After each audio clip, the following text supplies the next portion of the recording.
This is the second video of the series Chess Calculation. What can you expect of this video? We will discuss opening, middle game strategy and endgame. How to start, gain advantage and finish the match. We will go very slowly, move by move, so that you can understand every bit of the game and enjoy it fully. So sit back and enjoy. Alright, so white plays d4.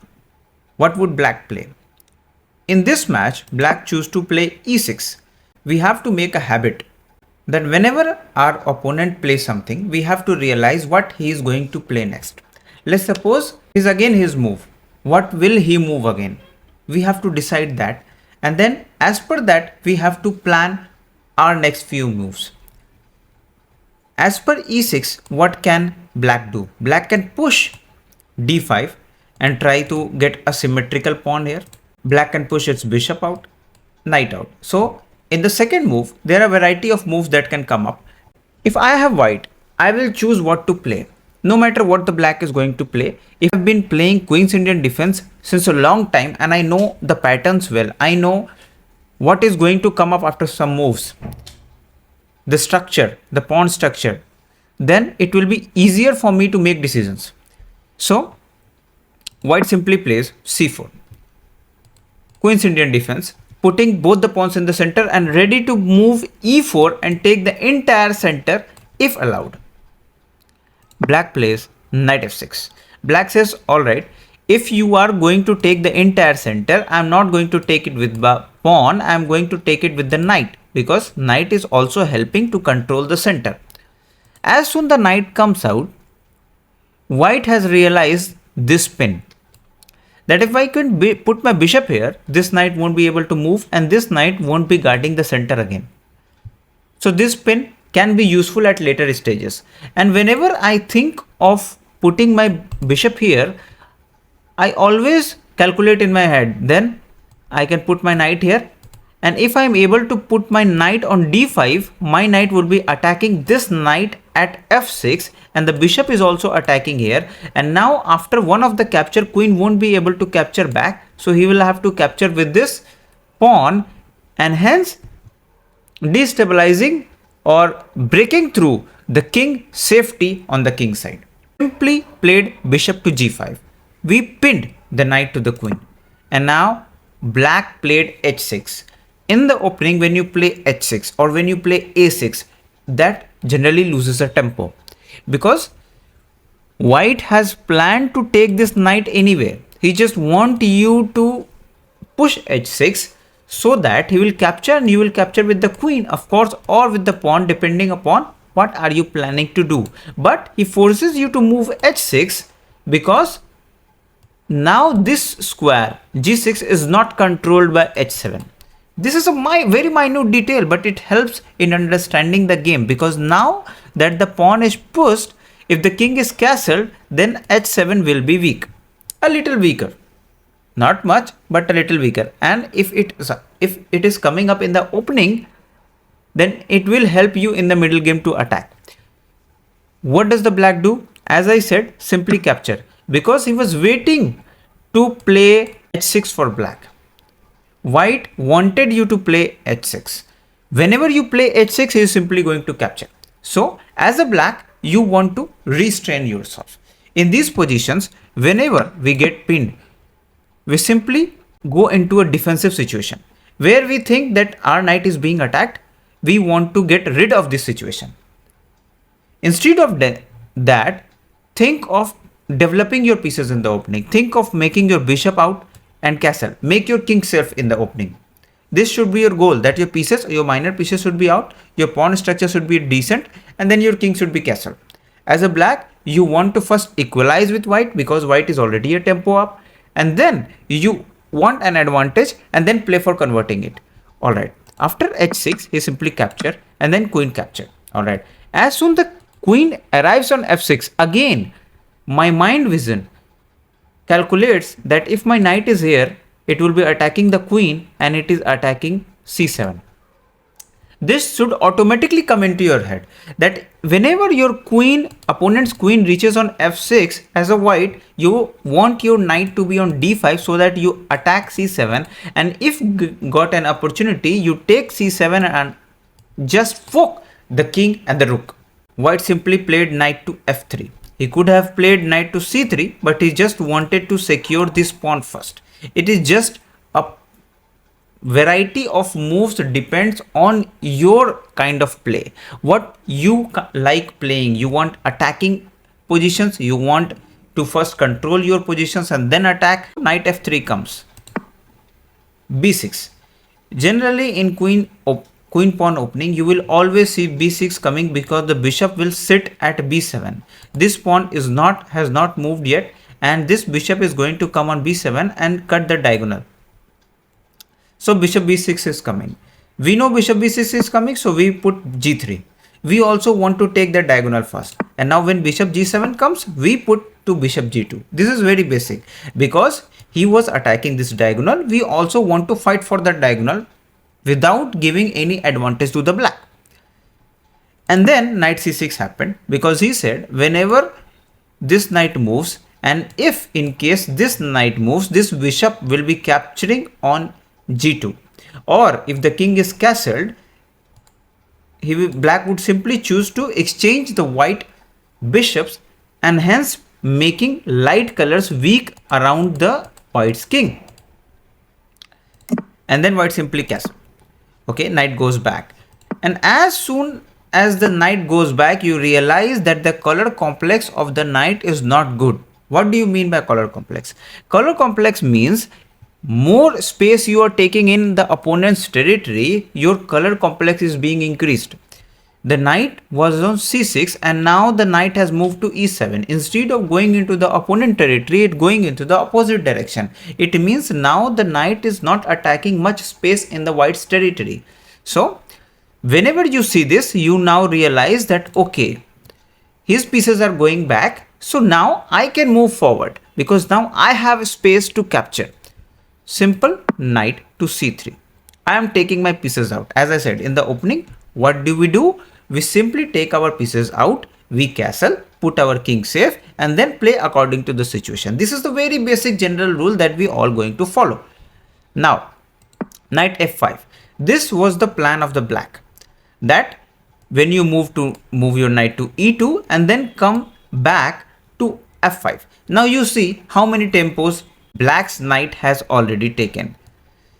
It has come to c6, it moved back to e7, and then it came to f5. So 3 tempo wasted for the knight movement. Instead, what could have black done? Black could have developed their pieces king castle so that there is no opportunity for white to attack. Now what has happened, as the black has taken so much time in the opening and white is already ready to attack, because if you can see, both the knights are out, bishops are ready, king is castled, rook can come in the center, this rook can come in the center, this queen can go and attack the king because the king is stuck in the center. And now e4, simply going for the attack, asking the question to the knight, what are you going to do? Knight moved to d6. If knight went back and capture at d4, you simply capture, and now this queen is not able to capture because the queen will capture your queen and lose the match. So knight d6 happened, knight went back, and as soon the knight went back, you had your plan clear that you are getting a fork. How will you realize this? You will realize this 2-3 moves before. When you got an opportunity here to attack on the knight, you knew that the most probable position for this knight is to go on knight d6, and whenever this situation occurs, that 2 pieces are in the zone of the pawn and you have a pawn on d4 and another pawn will go to e5 forking, because when any piece captures, you are going to capture with a pawn. So if that pawn also gets captured, you get a piece for 2 pieces, which is very good in most cases. So you fork them. I thought black would resign, plus black didn't. Black played queen to g6, trying to make use of it. The engine is already saying +5, and now I just need to convert this from middle game. So I simply captured at d6, bishop to d6. Bishop is also developed. Now the black king is ready to castle.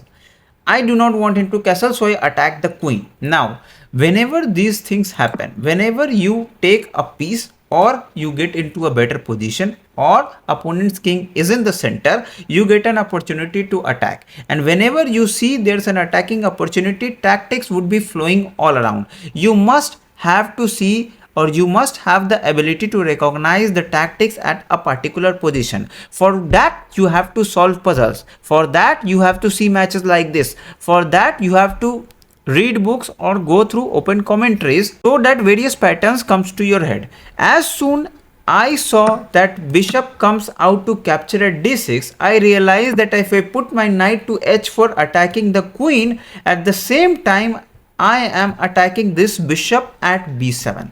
So this was the tactical shot. Now, if the black choose to take my bishop, I will take his queen and attack the rook at the same time. So that would be losing. Black chose to move its queen and hence I took a piece. Now again, now I have taken a piece before the knight and now I have taken the bishop. So now I have two pieces of, I just need to play well and convert it. Rook attacked my bishop and now I have two choices. I should go again for the attack or I should pull my bishop back. I will be two pieces up, exchange, win. This was the simple plan. Now, what plan I took in my head?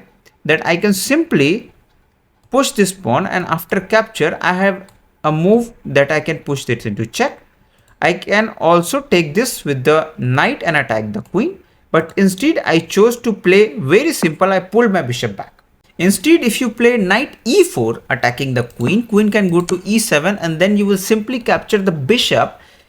And now you realize that if queen captures, now you can pull back your bishop. The pattern was same.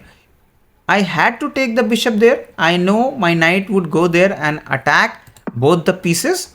So what I did, I just wanted to make my bishop safe so that this diagonal will be active, because if I lose my bishop somehow here, black could get counterplay because white squares around my king would be weak.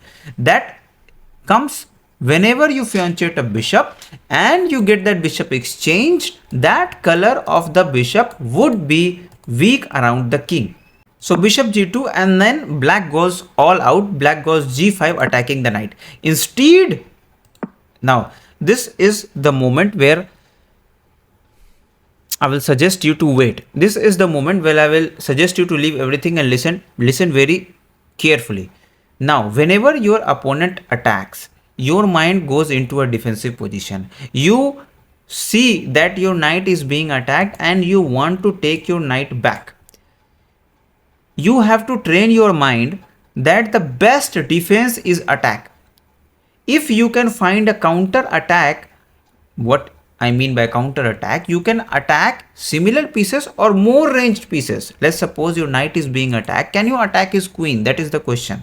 Because he has to first work on saving his queen. Till then, your knight will be there, which will be a brilliant move. So, I played knight e4. I attacked the queen. And instead of taking, he has to go back. And at this moment, again, if I take the bishop, I can realize that he will take my knight. But then I realize that whenever I take the bishop, it comes with a check. So that would be also a forcing move and he have to deal with the forcing move first. And then I will be able to move my knight. So instead of playing a defensive, I am counter attacking. And now after capture, queen captures, now I take my knight back, going into a better position than before.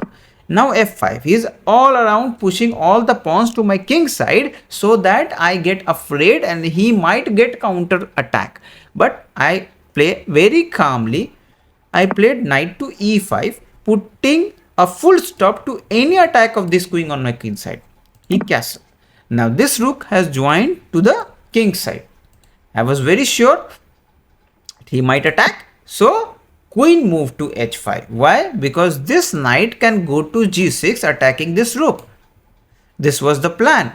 So he rook to f6. Because now if you go knight, he won't be able to capture, but you won't be able to put his queen here. And now knight, if knight is here, he is not attacking anything here. So rook to a to d1. I am putting my rook against my against the queen of the opponent. So this is another rule. Whenever you see your queen in the middle of the board, you try to put your rook opposite to that queen so that you challenge the queen for most of the pieces on that file, most of the space on that file. So he played c5. He challenged me on that pawn that are you going to capture, because if you capture this pawn, he's simply going to capture your knight. For that I have to pull out the knight, first save it, and then I know that if I going to capture the pawn, this will be an attack on the queen. He moved his king to h7 because he was afraid, and also he saw an opportunity to attack my knight twice, because if he takes, I cannot take with my queen because the king will simply capture back. Now D cutting c5, I'm attacking his queen, queen moved, and now I take my knight to a better position. Now I see that my knight cannot go out, but I will simply sacrifice it for a pawn because my king is pretty safe. The knight is not going out. So if he is not able to move out, I have to sacrifice it for something. Now rook moves to g8. Rook is planning to come on g7 and attack the knight. But meanwhile, I see that most of my pieces are attacking on the queen side and I am already in a better position. So I simply go and take the pawn, again forcing him to do something about his queen because his queen is under attack. He cuts b6 because his queen was under attack and he has to do something about it. So I let go of the knight at that position because my knight is stuck and it do not have any place. I should have captured the rook here, but then I thought, what is my attack? I am already winning. I just want to move my pieces out. I took this pawn, saved this pawn because this can capture the queen and queen can have some counter play. I do not want that. And when the rook comes out, I simply took the pawn and now rook cuts f5 happened. I saw there are two chances for the opponent to take. Either he will take with this pawn or he will take with the rook. If he takes with the rook, as in the match happened, I simply pinned it. He saved it with the queen, thinking that if you capture, he will capture with the pawn, and if you not capture, he will simply capture the bishop. But what did I do? I again thought of counter attacking. Instead of moving my pawn, I attacked his queen, and instead of making out my bishop of the line, I put my bishop on that and saved it using the rook, again putting the rook opposite to the queen so that the queen is under attack. Now queen moved to f6, queen have to move. As soon as the queen moved and as soon as the rook has come here and my bishop was attacking, I saw that there was a pin and I have to exploit that pin somehow. To exploit that pin, I have already chosen a path that this pawn would be pushed and it will be attacking the rook. But what I was afraid of, when the pawn comes here, then my queen is kind of sidelined on the corner, and if it gets stuck and the opponent's queen is active, then he will play counter attack. That is what I was afraid. But when the opponent's queen goes to f6, now I was pretty sure that I can simply push here, because now after capturing, my queen can come in the center and play a defensive role and attacking role at the same time. Now when the king moves, I can go for the check here, but instead I chose to first take this rook here, and after that I gave opponent the option what to take. Either you can take here with the pawn, but then what would happen, that this would be a check, this bishop will go out, this rook is going down. So this is pretty much dangerous for black to go for that capture of the pawn. So he pushed g4. He want to do something on the king side. His rook is already looking towards my king. That was only factor that I should be afraid of, because this queen cannot come here because of my queen, and this position, I mean g3, is also protected by two of my pawns, so I was pretty safe. And now I go for the check. When rook comes up, I again took the pawn off. When e5, I simply put my rook back and attack the queen, again counter attacking. Instead of thinking that this rook might come and attack my queen, because then also I will simply capture, and when my queen capture, I can simply capture with the queen. That was a tactic. But instead, in general, whenever you think like that, you must think about counter attacking. That is the basis of being a good player. So rook to d6, I am attacking the queen and asking the queen where to go. The queen went back, want an exchanges of the queen. I simply took the queen, and after this, the pawn goes check, king to d8, again a check. So now all my pieces are flowing towards the king. This rook will also capture and join the party very soon. And after king to f8, the pawn rolls down, attacks the rook, rook goes down, and now instead of taking the rook here, I'm simply taking the pawn, and he wants to do some activity on the king side, but I will simply capture and he has nothing.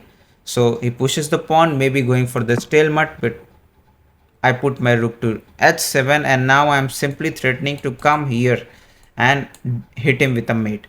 And what can black do at this position? I don't know. He can simply capture the pawn, or he can push. Anyway, is going to be blocked. And to save this, he has to again sacrifice this rook, which I will capture with the pawn. And that is going to be very disastrous, because this pawn will also go down and make a queen. And this is mate in 2.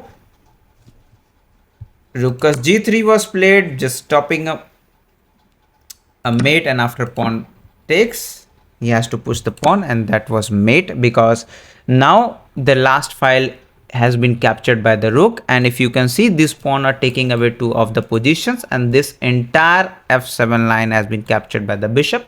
So king cannot come up, king cannot stay on that file, and so the king has put his crown on the ground and is being captured. So I hope you have learned how the opening was played, how we are making plan, how we understood about move by move analysis, how do we plan, how do we calculate. This would help you to become a good player. Now, to do this in a better structured way, what I have done, I have created a school named Vishal Chess School. You will find this in the description as well. You can go and you can sign up. The students are very less at this moment, so personal attention goes to the students. Also, you will find an option to do one-on-one classes there. Hope to see you soon. Bye. See ya.